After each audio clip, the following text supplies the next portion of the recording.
पुढच्या महत्त्वाच्या बातमीकडे वळतोय। महाराष्ट्रामध्ये प्रचार सभांमध्ये भटकत्या आत्म्यांचा अक्षरशः सुळसुळाट झालाय। पंतप्रधान मोदी यांनी छेडलेल्या भटकत्या आत्म्याच्या उपमेवरून विरोधकांनी देखील आता हल्लाबोल केलाय। मोदी नेमका कुणाला भटकता आत्मा म्हणाले, पाहूया या संदर्भातला लोकशाही मराठीचा हा खास रिपोर्ट।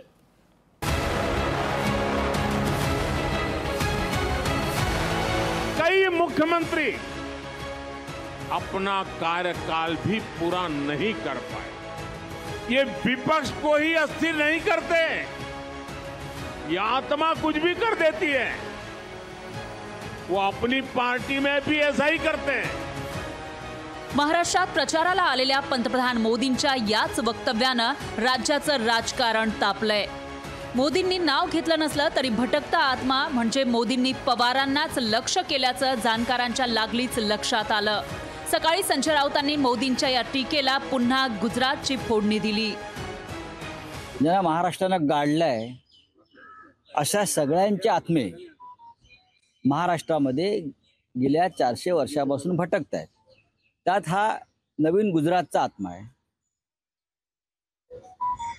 आणि हे आत्मे जरी महाराष्ट्रात भटकत असले आणि त्या आत्म्यांकडून काहीही वक्तव्य होत असली तरी अशा भुताटकीच्या वक्तव्यांना महाराष्ट्र जुमानत। राष्ट्रवादी शरदचंद्र पवार पक्षाचे नेतेही पंतप्रधानांच्या या वक्तव्यावरून तुटून पडले। आपण पंढरपूर आहोत आणि आपली आत्मा ही पांडुरंगराय आहे। त्यामुळे आत्मेला आम्ही कुठल्या दृष्टिकोनातून बघतो तर अध्यात्माच्या दृष्टिकोनातून बघतात। ते कुठल्या दृष्टिकोनातून बघतात तर भटकती आत्मा, ते विचारामध्ये भिन्नता असल्यामुळे कदाचित आहे। त्यामुळे हे भटकती आत्मा बोलण्यापेक्षा तुम्ही जे 12 लाख कोटी रुपयाचे प्रोजेक्ट गुजरातला घेऊन गेला आहात ते परत कधी देता हे मोदी साहेबांनी सांगितलं पाहिजे। लोकशाहीच्या एक्सक्लुसिव्ह मुलाखतीमध्ये याबद्दल अजितदादांना छेडलं असता त्यांनी भटकता आत्मा कोण हे मोदींनाच विचारेन असं मिश्किल उत्तर दिलंय। मला अजून त्यांना वेळ नाही मिळाला की ते अदृश्य शक्ती कोण, अदृश्य आत्मा कोण। माझ्या पुढच्या कुठल्या सभेत तरी माझी भेट होईलच, मुंबईच्या सभेत होईल किंवा आणि आज पण धाराशिवची सभे मलाही बोलवलेलं आहे।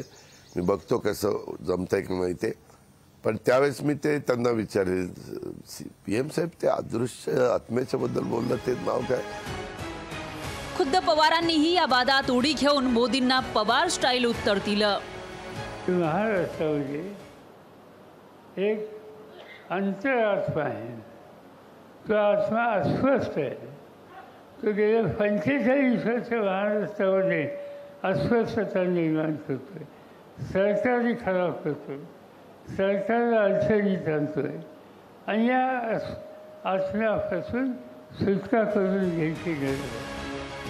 विकास, घराणेशाही, भ्रष्टाचार आदी मुद्दे संपले की काय, त्यामुळे आता वैयक्तिक टीकेवरून सत्ताधारी आणि विरोधक भटकत्या आत्म्याची कौनं गात आहेत। मतदारांना मात्र माझा आत्मा तुझ्यात आणि तुझा आत्मा माझ्यात याचेच भास होत आहेत। ब्युरो रिपोर्ट, लोकशाही मराठी। लोकशाही मराठी ऐका, पहा, जागरूक रहा।